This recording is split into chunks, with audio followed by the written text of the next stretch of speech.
Selamat pagi teman-teman sekalian. Pada kesempatan ini kita masih membahas tentang Jean-Paul Sartre, seorang filsuf eksistensialis Prancis. Dia dikenal dengan karya Being and Nothingness, keberadaan dan ketiadaan, ditulis tahun 1943. Sartre ini dikenal sebagai filsuf eksistensialis, suatu aliran di dalam filsafat yang memikirkan tentang bagaimana cara berada di dunia, bukan hanya memikirkan tentang kebenaran universal di dunia. Di dalam Being and Nothingness, karya ini menjelaskan tentang bahwa manusia selalu membuka dirinya terhadap pengalaman baru.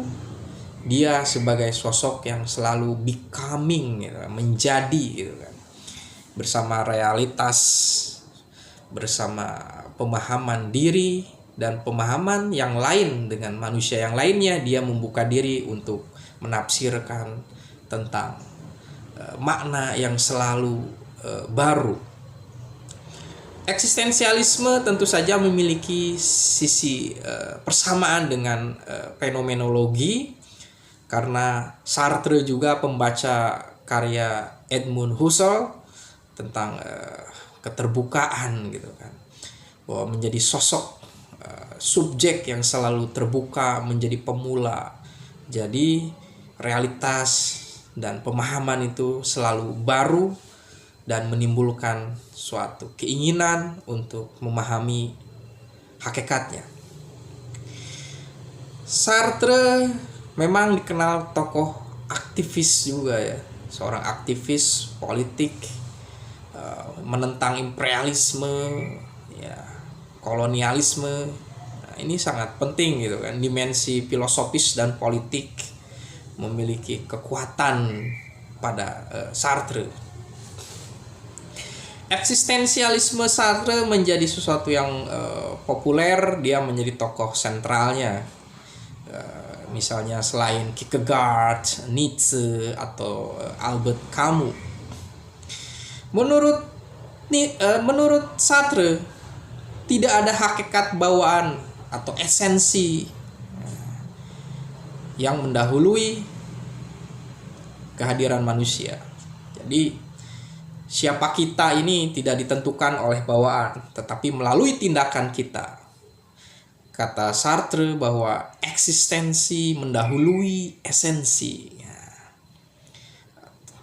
Manusia tidak memiliki makna atau hakikat bawaan.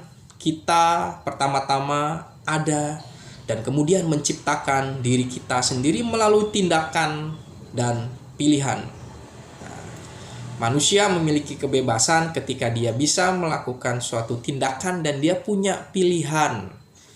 Nah, Sartre memang pada satu sisi dia menganjurkan kebebasan, tapi dia memiliki kontradiksi juga ketika mendukung istilahnya komunisme, yang tentu saja di sana kan totalitarian, atau tidak ada kebebasan yang penuh, Ini sesuatu yang menarik juga, kenapa Sartre pendukung partai komunis. Mungkin dari inspirasi tentang egaliternya, karena Sartre ingin adanya suatu persamaan, kebersamaan. Meskipun di sini juga ada kontradiksinya juga, karena bagi Sartre yang lain adalah neraka bagi dirinya. Ini sesuatu yang menarik. Jadi menurut Sartre, manusia tidak memiliki identitas bawaan, tidak memiliki pengetahuan bawaan, Seseorang itu membentuk dirinya, kemudian memiliki kebebasan untuk menentukan hidupnya sendiri.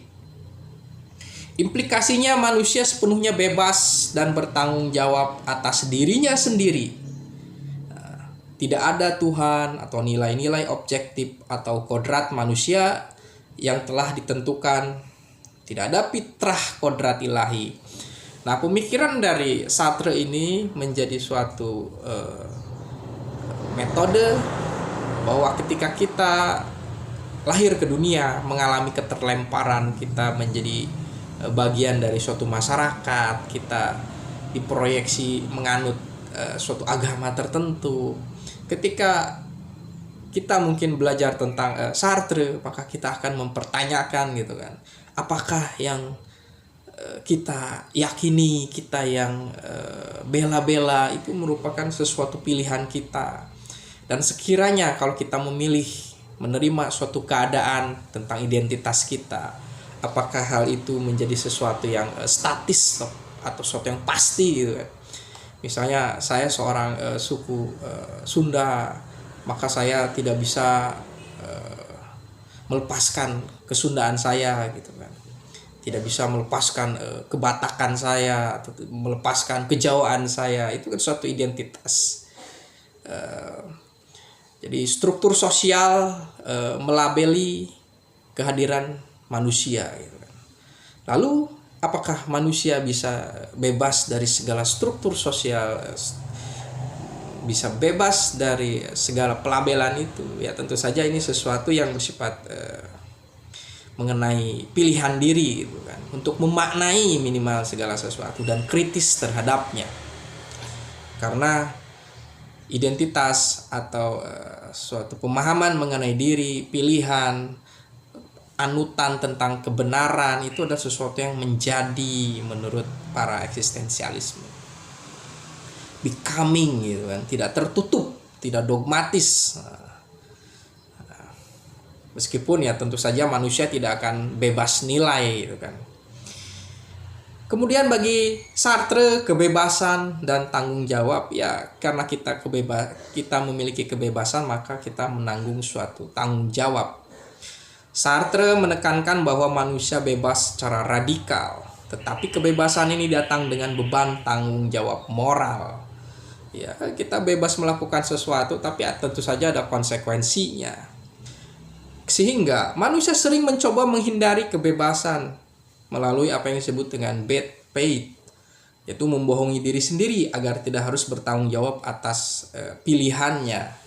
Ya, lalu selalu ada ketegangan ketika kita menyatakan diri ingin bebas atau kita bebas, tapi ada suatu ketakutan kita akan berhadapan dengan sesuatu yang konsekuensi dari kebebasan kita gitu kan.